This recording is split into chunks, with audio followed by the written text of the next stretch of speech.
Hemos llegado al tiempo de compartir la palabra del Señor y estamos terminando esta carta a los Corintios ya en el capítulo 16, el último capítulo, donde Pablo se va a despedir de la iglesia no sin antes dar algunas instrucciones, que es lo que vamos a ver hoy, para ver cómo se aplican estas también a nuestras vidas, a nuestra iglesia. Y el título se llama La obra del Señor a la manera del Señor. Y es un título como que nos gusta, ¿no? Que nos suena como bastante lógico para nosotros. ¿Queremos qué? Hacer la obra del Señor, ¿cómo? A la manera del Señor, guiados siempre por Él. Y eso es lo que vamos a compartir hoy, así que vamos a orar para pedir dirección del Señor. Dios, hemos abierto tu palabra en esta carta a los Corintios que trae tanta información para las iglesias en general y para nosotros en particular, así como Pablo lo hizo para estos hermanos en Corinto. Y queremos que nos hables hoy a nuestros corazones, a cada uno de nosotros y a todos como cuerpo en Cristo, para entender verdades, para asumir realidades que quizás aún nos falta entender o comprender mejor, para animarnos también a llevar tu obra adelante de la manera en que tú quieres, para que tu obra sea poderosa, para que también podamos mostrar tu amor en este mundo caído, para que podamos crecer y de esa manera también glorificarte. Rogamos estas cosas en el nombre de Jesús. Amén. Estamos hablando de iglesia y ya les he comentado antes que una de las cosas que me gusta a mí de esta primera carta a los Corintios es que enseña muchas cosas para la vida de iglesia. O sea, nos ayuda muchísimo a nosotros y es bueno ir repasando de ya lo que hemos visto cada tanto para conversar de las cosas que podemos mejorar como iglesia y también pedir consejos, etcétera, buscando la guía de Dios en su palabra. Eh, y estamos hablando de un cuerpo, tal como, bueno, lo va enseñando en todos los capítulos, pero mayormente vemos allá en el capítulo 12, donde explica que somos un cuerpo incorporados al cuerpo de Cristo mediante el, el bautismo por el Espíritu Santo. Por lo tanto, estamos todos unidos, vinculados a Cristo eternamente, para siempre, y de ninguna forma podemos ni queremos salir de ahí. Por lo tanto, entendiendo esta realidad, que todos somos uno en Cristo, queremos aprender para vivir con poder, en amor, en su verdad, y poder hacer la obra para la cual el Señor nos llamó en su iglesia a la manera que el Señor quiere, o, dicho de otra forma, según su voluntad. Eh, Dicho esto, pensemos en el lado contrario, cuando uno actúa solo. Eh, un jugador de fútbol, por ejemplo, puede ser el mejor jugador del mundo, y hay varios nombres que uno se recuerda al tiro cuando dice el mejor jugador del mundo es, pero por muy bueno que sea, nunca va a ganar ninguna competencia si juega solo. Necesita jugar en un equipo.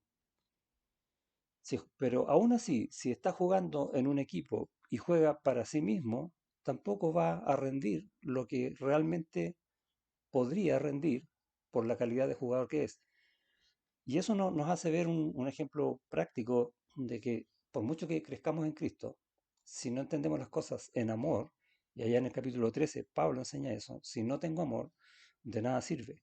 Y es una clave que también vamos a ver en este capítulo. Y a propósito de clave, quiero ir al tiro a los versículos clave de este capítulo que están los versículos 13 y 14, que dice, velad, estar firmes en la fe, portaos varonilmente y esforzaos.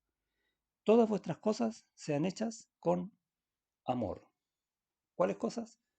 Todas, absolutamente todas tienen que ser hechas con amor. Si no, no sirve de nada. Y eso nos va a marcar entonces que las cosas prácticas, por muy prácticas que las podamos ver, tienen que también ser hechas con amor.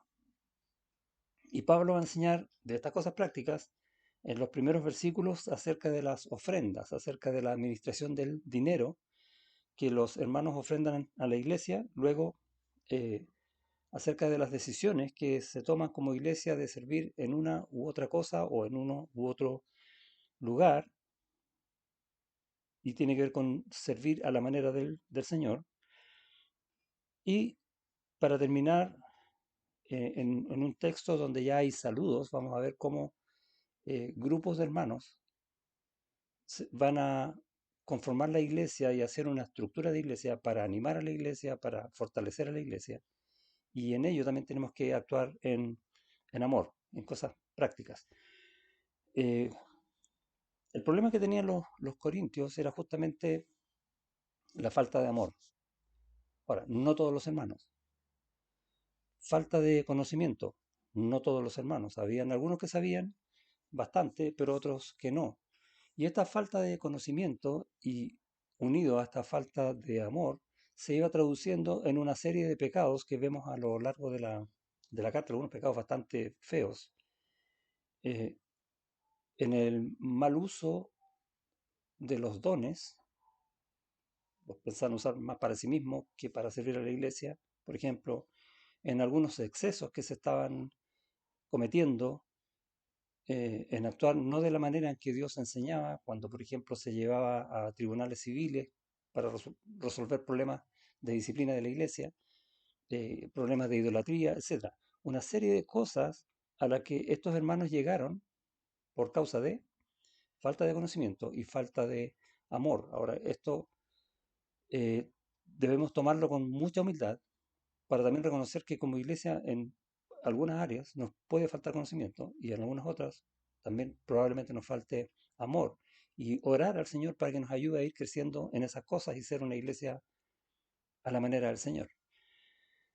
Entonces, ahora terminando ya de responder algunas preguntas que los hermanos en Corinto le habían hecho a Pablo, va a responder unas últimas aquí con el tema de las ofrendas. Entonces va a pasar de lo doctrinal, y recordamos que en el capítulo 15 enseña todo esto acerca de la resurrección de los muertos, la resurrección en Cristo y nosotros también después siendo glorificados en un cuerpo nuevo, juntamente con Cristo eternamente.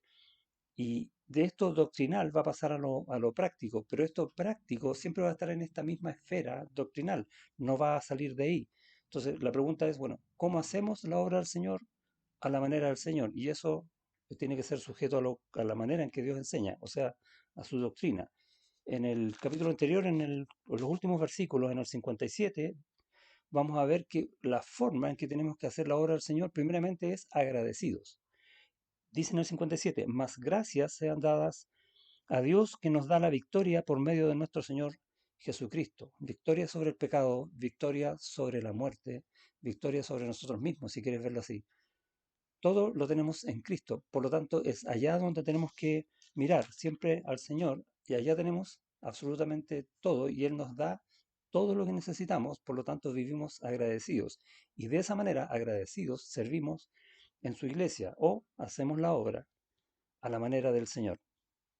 Y hay un versículo que habla justamente de esto, de esta esfera doctrinal, que en donde nosotros estamos pensando en toda la esperanza que tenemos en Cristo, cómo Él nos va a llevar hasta el final juntamente con Él, pero lo está haciendo desde ahora ya. Y Pedro en la segunda carta, en el capítulo 3, versículo 14, va a decir, por tanto, oh amados, estando en espera de estas cosas, procurad con diligencia ser hallados por Él sin mancha e irreprensibles en paz. Y tenemos entonces un consejo. ¿Cuál es? Procurad con diligencia, o sea, casi con algún apuro, esa es la idea. Si hay algo que nos importa, esto debe estar dentro de lo primero. Ser hallados en Él sin mancha e irreprensibles, en paz, en armonía. ¿Por qué? Porque estamos a la espera de las cosas que el Señor va a completar en su plan. Y eso es que vamos a reinar juntamente con Él, que vamos a juzgar con Él y una serie de cosas más que vienen en adelante, que Él ya nos las dio, porque ya tenemos vida eterna en Cristo. Entonces, viviendo nuestra vida eterna hoy, buscamos frutos espirituales, frutos para cuando estemos en el cielo, recompensas que también el Señor nos va a dar, coronas, etcétera. Toda esa es nuestra visión de la vida hoy día, y eso es lo que el consejo que está dando Pedro en este versículo y el consejo que está dando Pablo en esta carta. Eh, y en esta esfera va a comenzar a dar estos consejos prácticos. Y el primero tiene que ver con las ofrendas. y es una respuesta a una pregunta que le hicieron los corintios mediante una carta. Y dice en el versículo 1, en cuanto a la ofrenda para los santos, haced vosotros también de la manera que ordené en las iglesias de Galacia. Cada primer día de la semana, cada uno de vosotros ponga aparte algo según haya prosperado, guardándolo, para que cuando yo llegue no se recojan entonces ofrendas. Y cuando haya llegado a quienes hubiereis designado por carta, a estos enviaré para que lleven vuestro donativo a Jerusalén.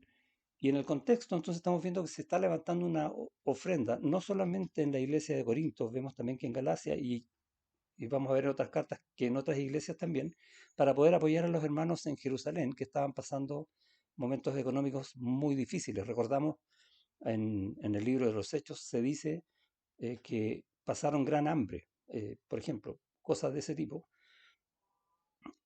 Entonces la iglesia en Jerusalén, que era una iglesia grande, que es la iglesia de donde salieron todos los hermanos para fundar nuevas iglesias, lo estaba pasando muy mal.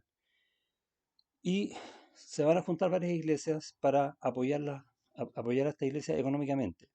Y Pablo está organizando esto y les da ciertas instrucciones. Ahora, si bien entendemos que es una ofrenda especial, las instrucciones que él da también están, de alguna manera, enseñan acerca del diezmo, que es periódico. El concepto que hay de cómo ofrendar y cómo diezmar es exactamente el mismo. Eh, lo primero que tenemos que saber es que tenemos que ofrendar o diezmar o dar el diezmo a la manera que enseñó el Señor, ¿sí? Nosotros queremos que la obra del Señor sea a la manera del Señor, por lo tanto tenemos que hacer todo de acuerdo a lo que Él enseñó y eso está en toda la Biblia. Y acá en este texto lo primero que vemos es que la ofrenda tiene un propósito, ¿sí? Dice, en cuanto a la ofrenda para los santos, tiene un propósito definido, que es ayudar a los hermanos que están en necesidad. Y podemos ver entonces amor práctico. Ahora, y hemos escuchado esta expresión, ¿no? Amor práctico. Ahora, el amor práctico no solamente es apoyar económicamente, hay muchas formas de ofrendar amor práctico. Y una de esas es estar atento a las necesidades de los hermanos, que pueden ser necesidades emocionales, necesidad de escuchar la palabra de Dios, y ahí podemos orar juntos, leer la Biblia juntos, discipular, llamar por teléfono para preguntar cómo está el hermano. Eso es amor práctico. Ofrendar también está dentro de eso, ¿ok? Y hay muchas formas de hacer amor práctico y lo que Pablo está hablando acá es una de esas categorías que es mediante el apoyo financiero. Y es esta parte financiera la forma en que Dios diseñó el sustento de la iglesia. Y no solo de la iglesia, lo vemos en el Antiguo Testamento también cómo es la forma en que Dios diseñó el sustento del sacerdocio, etcétera. Y dice, como Dios el que hizo este diseño, entonces reconocemos que es un mandato, porque viene de parte de Dios. Y es lo que Pablo está usando acá. Dice, haced vosotros también de la manera que ordené en las iglesias de Galacia. Y está haciendo un mandato, ¿sí? En cuanto a la ofrenda, tienen que hacerlo así. Y va a explicar cómo. Se hace según los mismos principios que se realizan los diezmos. Y lo primero tiene que ver con el cuándo. Cada primer día de la semana. O sea, apenas uno reciba el ingreso o como Dios te haya prosperado, que es lo que dice después, entonces lo primero que hace uno es las primicias, dejar eso aparte para el Señor, para la ofrenda, para el diezmo. Luego es quiénes, cada uno de vosotros, o sea, todos. Después dice la forma, según haya prosperado, según Dios te haya prosperado. En una forma práctica, si alguien recibe un sueldo fijo mensual, bueno, diezmo entendemos que es la décima parte de eso, de ese sueldo.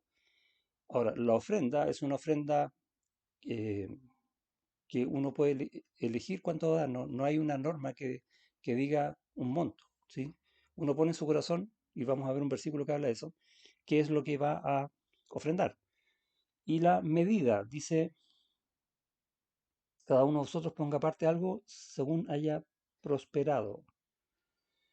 Eh, Entonces, según haya prosperado, guardándolo para que cuando yo llegue no se recojan entonces ofrendas. Y la idea es dejarlo listo antes.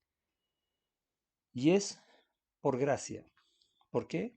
Porque toda tu vida es gracia, es toda la gracia que Dios te ha mostrado, es toda la gracia con que el Señor nos sustenta, con la que el Señor nos enseña, con la que el Señor nos usa.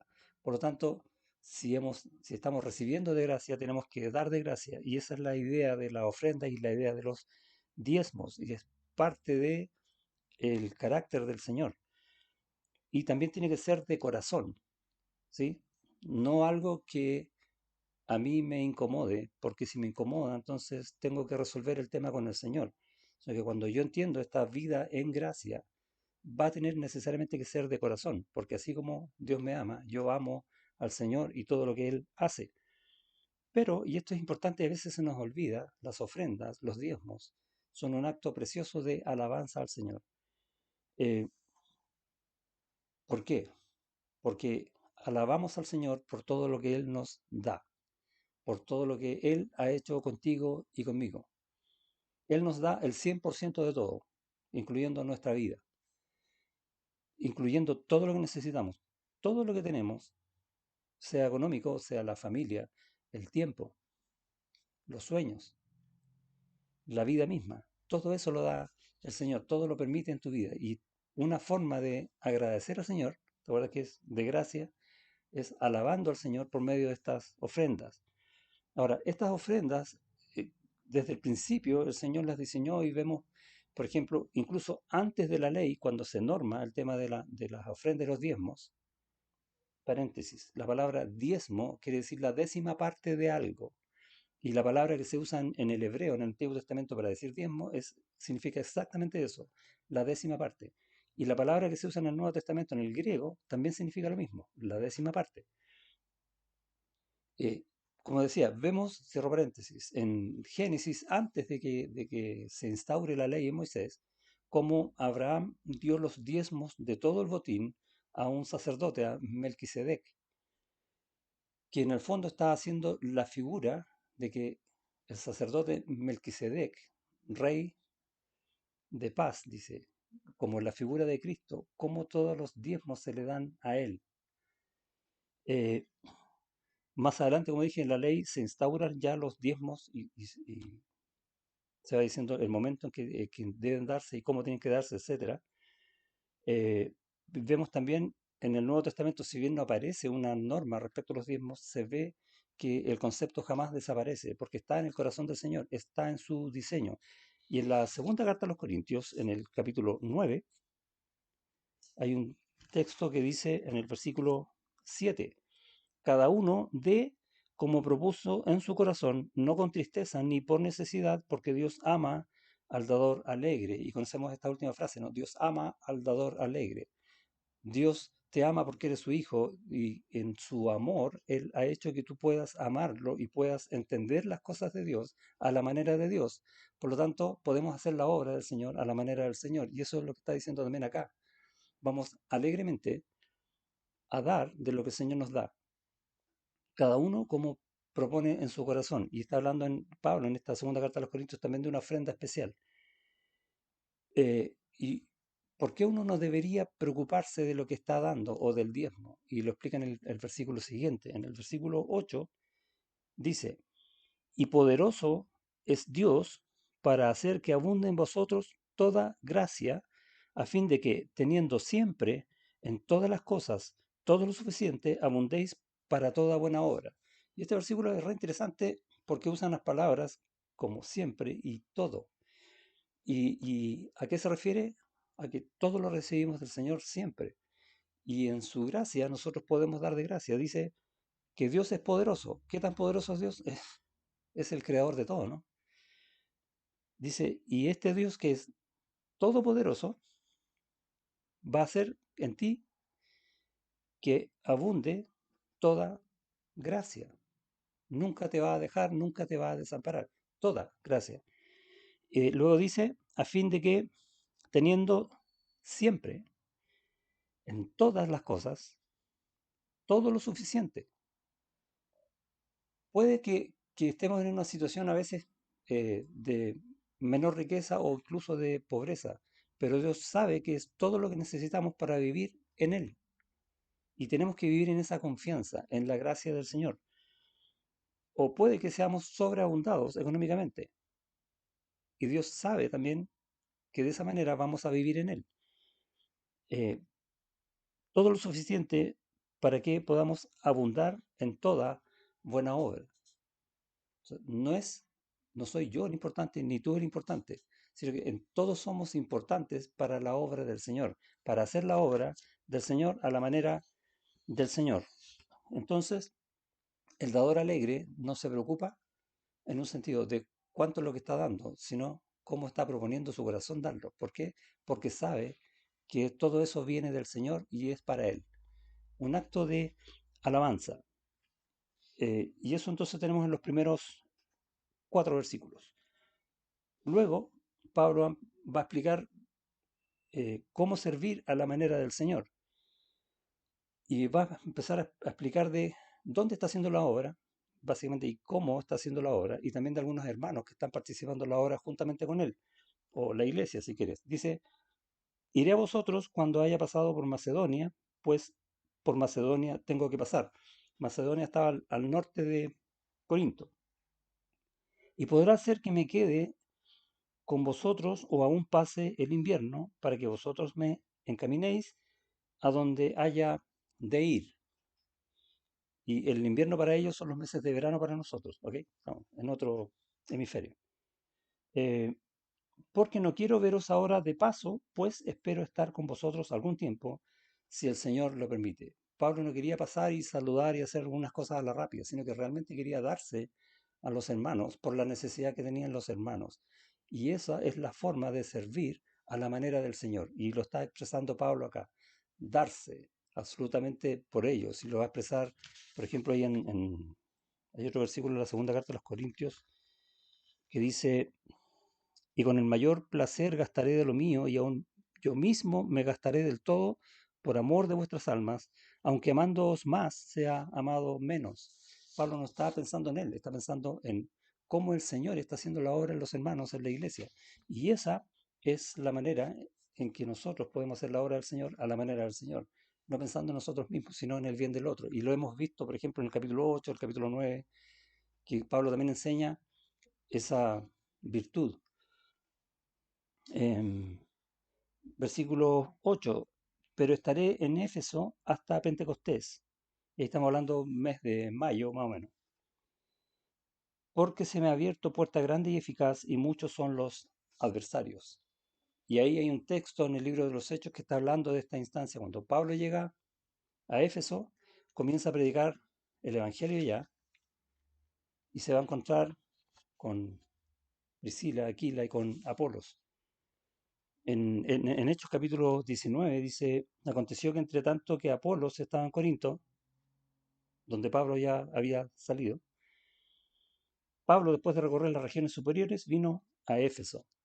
Y en Éfeso se quedó 2 años sirviendo. Vemos en el versículo 10 que dice, y así continuó por espacio de 2 años, de manera que todos los que habitaban en Asia, judíos y griegos, oyeron la palabra del Señor Jesús. Y es lo que está diciendo Pablo aquí a los corintios. Se me ha abierto puerta grande y eficaz, pero había muchos adversarios. Eh, en el versículo 20 va a decir, y así crecía y prevalecía poderosamente la palabra del Señor. Pasadas estas cosas, Pablo se propuso en espíritu ir a Jerusalén después de recorrer Macedonia y Acaya, diciendo, después que haya estado allí, me será necesario ver también a Roma. Y cómo la obra del Señor no se detiene. Y sabemos la historia que finalmente Pablo llega, no de la manera que él pensaba quizás, pero llega también a Roma. Eh, y, y esto es interesante que esto que está hablando aquí en la despedida a los corintios es lo que va a suceder después, que nosotros ya lo sabemos por el libro de los Hechos. Poderoso Dios para hacer su obra, poderosamente a través de sus siervos que hacen su obra a la manera de Él.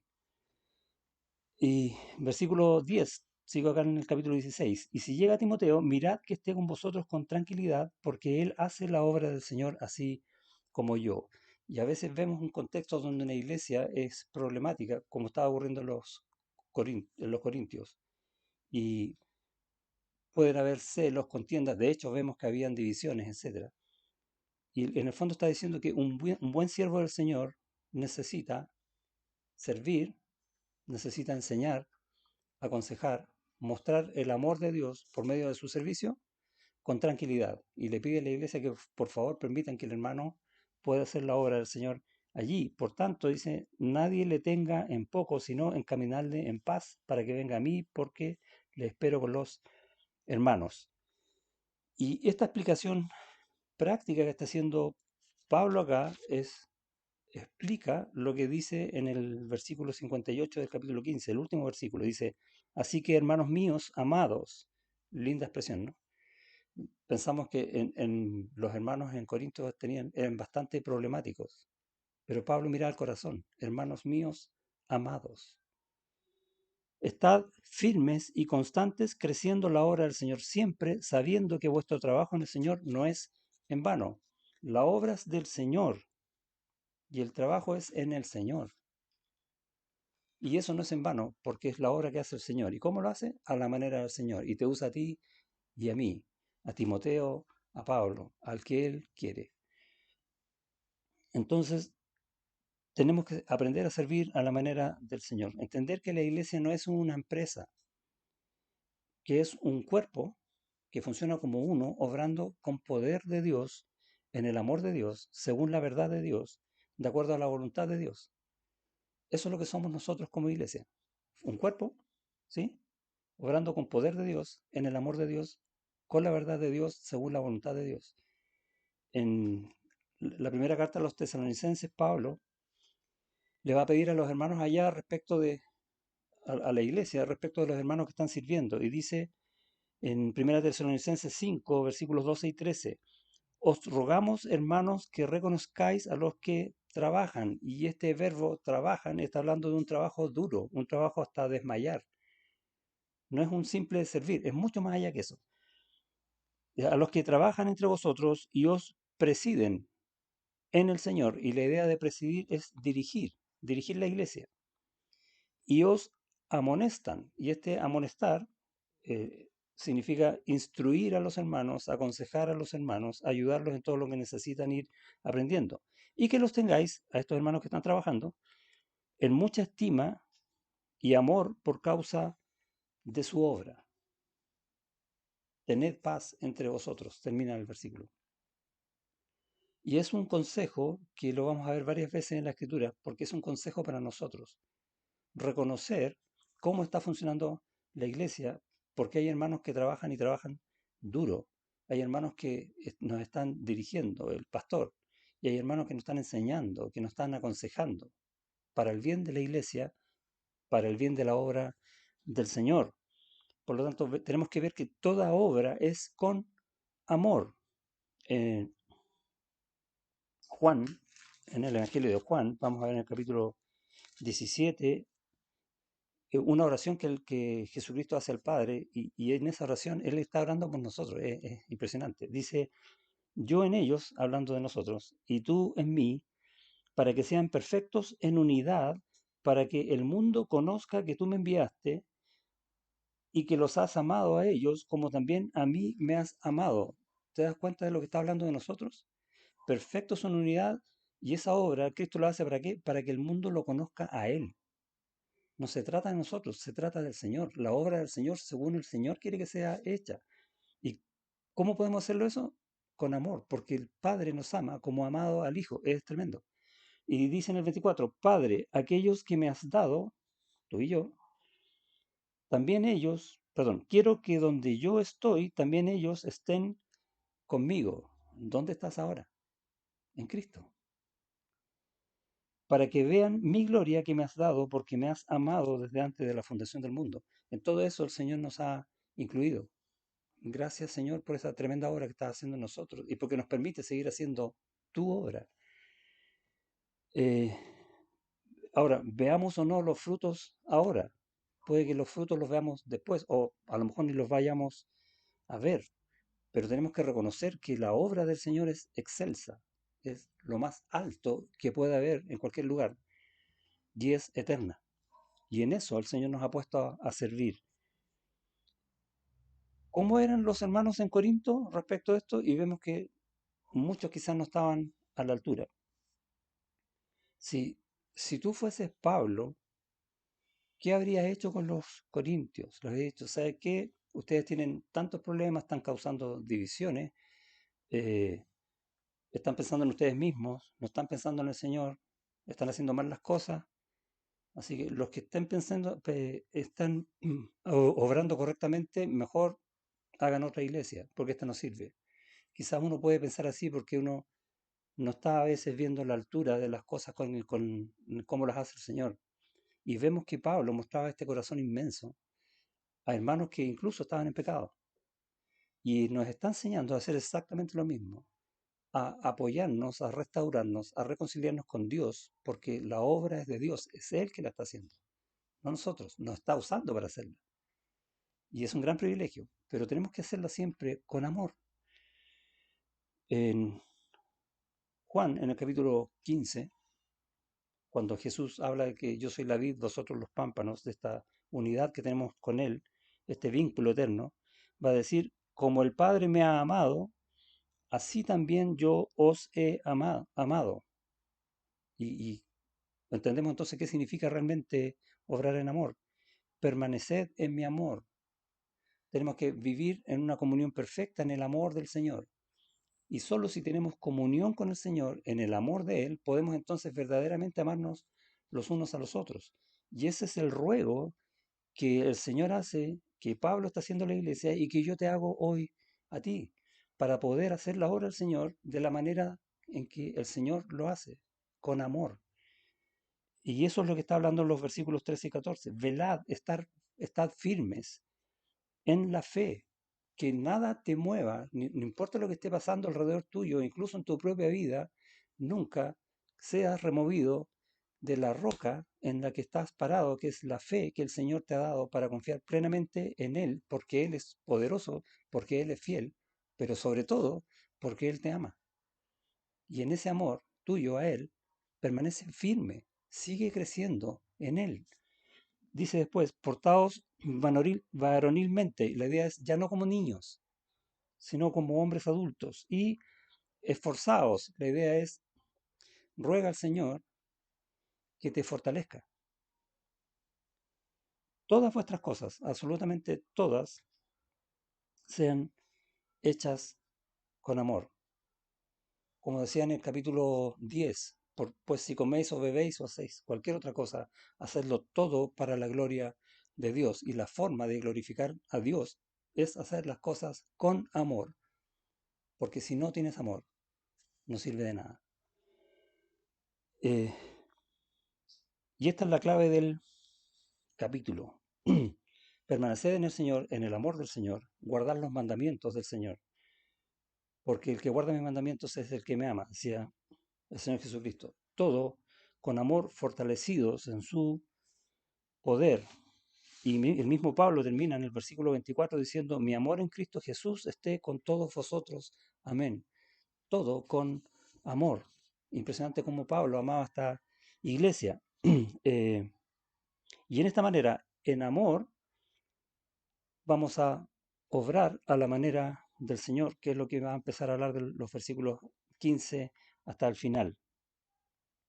¿Por qué? Porque el amor produce frutos eternos. Y vemos, por ejemplo, va a hablar de algunos hermanos. Dice, hermanos, ya sabéis que la familia de Estefanas es las primicias de Acaya y que ellos se han dedicado al servicio de los santos. Y va a hablar de Estefanas, que tiene una familia, que es de los primeros que se convirtieron en esta iglesia en Corinto, las primicias de Acaya. ¿Y qué va a decir? Que ellos, oportunidad que tienen, la van a usar para servir en la iglesia, para ayudar a los hermanos, para enseñar, etcétera. Eso es lo que quiere decir, ellos se han dedicado al servicio de los santos. Es muy enfática esta expresión. Y básicamente está diciendo eso. Apenas ven una posibilidad de hacer algo, ahí están sirviendo. Lindo hermano, ¿no? Estefanas. No se te olvide ese nombre. Yo quiero ser como él. Os ruego, y aquí viene la recomendación para la iglesia, os ruego que os sujetéis a personas como ellos. Y a todos los que ayudan y trabajan, básicamente, a todos los que hacen la obra del Señor a la manera del Señor. Y tenemos hermanos así en la iglesia. Gracias, Señor, por eso. En amor a la manera del Señor. Y esto, como les digo, produce frutos eternos. Como esta misma familia de Estefanas, pueden surgir otros Estefanas de ahí en adelante para hacer servicio incondicional al Señor, en un amor incondicional al Señor y a la iglesia. Y permite también trabajar en equipo. En el 16 dice, lo decía, que estar sujetos a hermanos como ellos. Me regocijo el 17 con la venida de Estefanas, de Fortunato y de Acaico, pues ellos han suplido vuestra ausencia, porque confortaron mi espíritu y el vuestro. Reconoced pues a tales personas. Y aquí está diciendo que este grupo de hermanos fue a verlo cuando él estaba en Éfeso. Y en Éfeso Pablo lo pasó bastante mal también. Y lo confortaron. Pero no solo eso, sino que también dice, han suplido vuestra ausencia. Hizo como que la iglesia estuviera junta con Pablo. ¿Cuál amor tienen que haber mostrado? ¿Cuánto consuelo y cuánto confortaron a Pablo y mutuamente para llegar a algo así? La obra del Señor a la manera del Señor. Y nosotros podemos hacerlo perfectamente, aunque no podamos juntarnos en el templo. Tenemos los medios para hacerlo hoy día mismo. Un equipo estructurado, un equipo que se consuela mutuamente, un equipo que es fiel al Señor. Y terminan un saludo final. En el 20 dice, os saludan todos los hermanos, saludaos los unos a los otros con ósculo santo, que era la manera del saludo que había en ese tiempo. Nosotros nos damos la mano y nos abrazamos. ¿Cuánto queremos hacer eso, no? Ya pronto, si Dios permite, vamos a poder hacer eso, mostrar el amor de esa forma física, ¿no? Y ahora en el 21 va a decir, yo Pablo, os escribo esta salutación de mi propia mano. Generalmente Pablo usaba un amanuense, algo así como un secretario al que Pablo le dictaba y escribía. Pero ahora que hacía él, él tomaba el lápiz y escribía de su propia mano. Dice, y es re importante lo que va a hacer Pablo. El que no amare al Señor Jesucristo sea anatema. El Señor viene. Y en el fondo está diciendo, en un sentido negativo, yo lo voy a transformar en un sentido positivo. Si tú amas al Señor Jesucristo, vas a servir al Señor Jesucristo. No puedes no hacerlo porque lo amas. Si tú no lo amas, sea anatema. Y es una palabra bastante fuerte que viene del arameo. Y luego dice, el Señor viene. Ojo. Y ellos pensaban que venía al tiro, muy rápido. Y nosotros deberíamos pensar lo mismo. Y esta es la palabra que conocemos como maranata, que también viene del arameo. Y tenemos que estar entonces en nuestro corazón, estando conscientes de la presencia del Señor en todo tiempo. Eso es temer al Señor. ¿Por qué? Porque el Señor puede venir en un rato más. ¿Y cómo te va a encontrar? ¿Realmente amándolo de corazón? ¿Sirviendo en su iglesia? La gracia del Señor Jesucristo esté contigo. Termina así la carta. Y es lo que yo deseo para ti de corazón hoy. Que entendamos estas verdades que nos ha dado el Señor, que nos ha regalado por medio de esta carta preciosa, para que si decimos que amamos al Señor, no solamente lo digamos, sino que salga de nuestro corazón, porque es eso lo que hay en nuestro corazón, un amor al Señor tan grande que solamente queremos hacer la obra al Señor a la manera de la obra, a la manera del Señor, amando al Señor y amándote a ti y a cada hermano, como el Señor nos ama. Amén. Oramos. Señor, te damos gracias por tu palabra, que nos enseña estas cosas prácticas también, que tienen que ver incluso con algunas luchas que podemos tener en el entendimiento de lo que hacemos o no hacemos en tu iglesia. Y entendemos que la cosa es mucho mayor que nuestros pensamientos, que es el amor que tú has puesto en cada uno de nosotros para que nosotros vivamos por ese amor, amándonos unos a otros y sobre todo amándote a ti para hacer la obra de acuerdo a lo que tú dices, por fe, creyendo cada palabra de la que tú nos enseñas. Y ayúdanos a aquilatar esas cosas en nuestros corazones para poder alabarte en cada tiempo, ya sea el tiempo de ofrenda, el tiempo de servicio, el tiempo de apoyarnos mutuamente, de consolarnos, de trabajar juntos, de sufrir incluso persecuciones, como decía Pablo, que había oposición. Tú sabes lo que va a pasar en cada uno de nosotros, pero cada uno de nosotros no está solo, cada uno de nosotros está junto porque somos un cuerpo, una iglesia. Y rogamos por nuestra iglesia, que también es lo mismo que decir ruego por cada uno de nosotros, para que seamos movidos por este amor, por este entendimiento de tus cosas, para hacer las cosas como tú nos enseñas, según tu voluntad y no de otra manera. En el nombre de Jesús. Amén.